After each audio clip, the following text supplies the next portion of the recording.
अर्धांगिनी अपरिभाषित प्रेम भाग 2।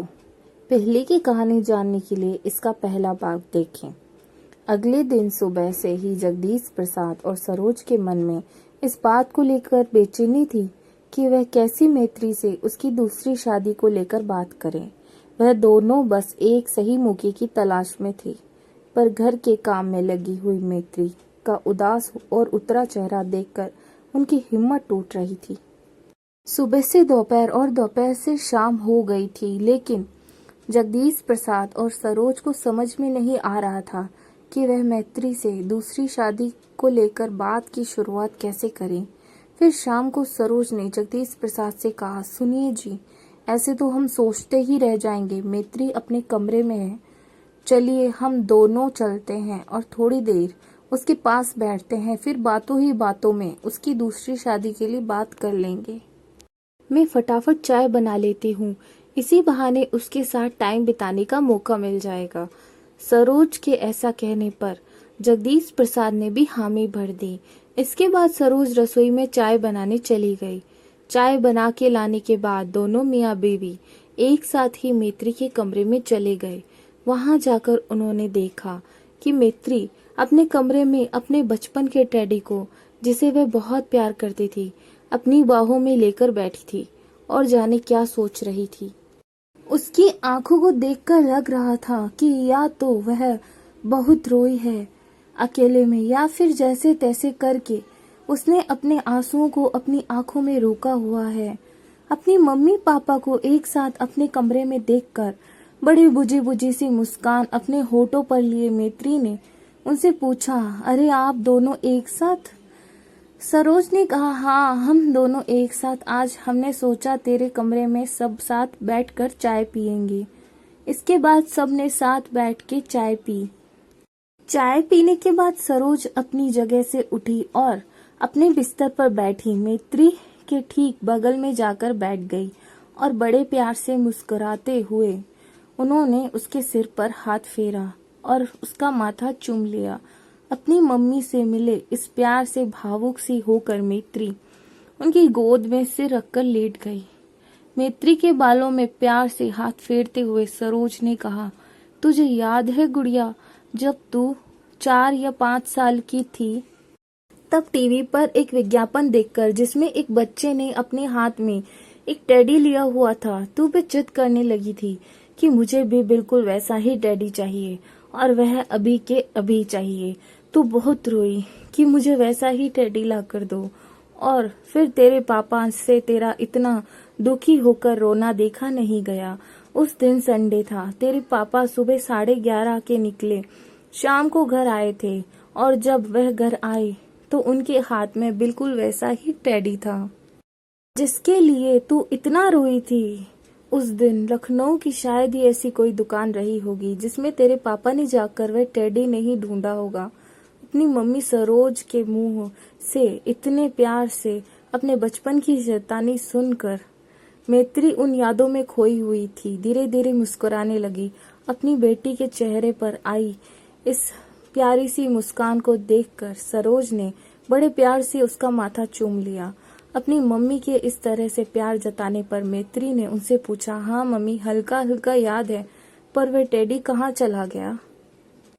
मैत्री की इस बात को सुनकर उसके पापा जगदीश प्रसाद मुस्कुराए और उठकर अपने कमरे में चले गए। करीब 10 मिनट बाद जब वह अपने कमरे से वापस मैत्री के कमरे में आए तो उनके हाथ में वही टेडी था जिसका जिक्र सरोज ने अभी थोड़ी देर पहले किया था।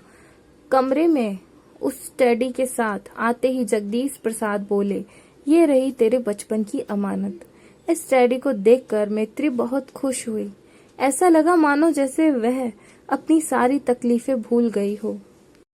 टेडी को देखकर मैत्री सरोज की गोद से उठकर बैठ गई और बोली, आपने अब तक इसे संभाल कर रखा है, मैं तो भूल गई थी। ऐसा बोलते हुए मैत्री ने टेडी को अपने हाथ में लिया और प्यार से उसकी तरफ देखकर हंसने लगी।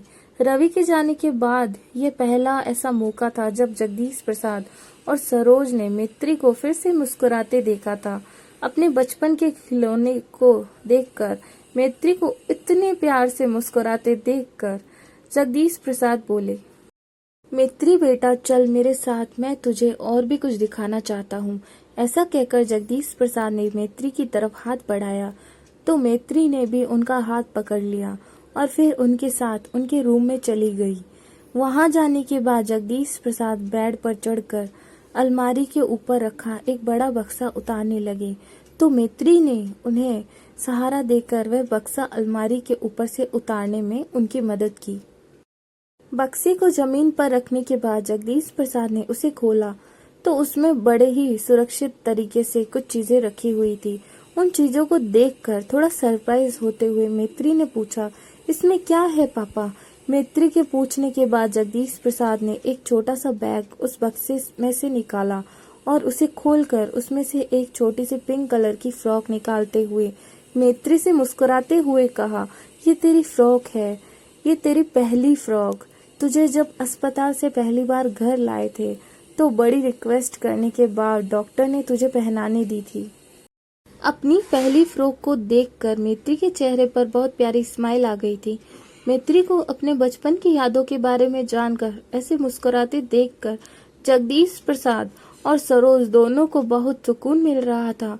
फ्रॉक दिखाने के बाद जगदीश प्रसाद ने उस बक्से में संभाल कर रखा एक छोटा सा हेयर बैंड निकाला जिसमें बहुत प्यारा फूल लगा हुआ था। उस हेयर बैंड को मैत्री को दिखाते हुए जगदीश प्रसाद बोले, ये तेरा पहला हेयर बैंड है बेटा। उस हेयर बैंड को देखकर थोड़ा एक्साइटेड से लहजे में मैत्री ने कहा, पापा ये ड्राइंग रूम में जो मेरी फोटो रखी है मेरे बचपन की, उसमें जो मैंने हेयर बैंड पहना हुआ है, ये वही हेयर बैंड है ना? हाँ ये वही है, जगदीश प्रसाद ने कहा। इसके बाद एक एक करके मैत्री को बहुत सारी चीजें दिखाई जो उसे उसके बचपन में जगदीश प्रसाद ने लाकर दी थी। उसमें मैत्री के छोटे छोटे कार्टून डिजाइन के जूते थे, कई कलर की फ्रॉक थी, बहुत सारी डॉल्स थी जो कभी मैत्री की जान हुआ करती थी। अपने बचपन की सारी चीज देखकर बचपन की यादों में लोटी मैत्री बहुत खुश हो रही थी कि तभी उसकी मम्मी सरोज ने कहा, बेटा तेरे पापा ने तेरी खुशियों से जुड़ी सारी चीजें संभाल कर रखी हुई हैं। यह तेरी खुशी के लिए कुछ भी करते थे, इनसे तेरा रोना नहीं देखा जाता था। अपने बचपन की चीज को देखकर खुश हुई मैत्री अपनी मम्मी की बात सुनकर एकदम से उदास हो गई और सिर झुकाकर बच्चों की तरह होठ निकालकर सुबकने लगी। ऐसा लगा मानो रवि की यादों का झोंका अचानक से उसके हंसते हुए चेहरे को छू कर निकल गया हो। मैत्री को हंसते हंसते फिर एक बार रोते देखकर जगदीश प्रसाद का गला भर आया और वह भी रूंधे हुए भारी गले से मैत्री से बोले, बेटा ऐसे मत रो, तेरे आंसू मेरा दिल चीर देते हैं। बेटा कब तक ऐसे ही उदास रहेगी?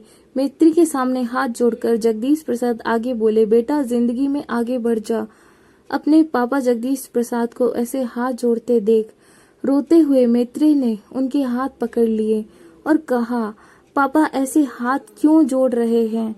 और जब मेरी किस्मत ने ही पैरों में बेड़ियां डाल दी हैं तो मैं कैसे आगे बढ़ जाऊं?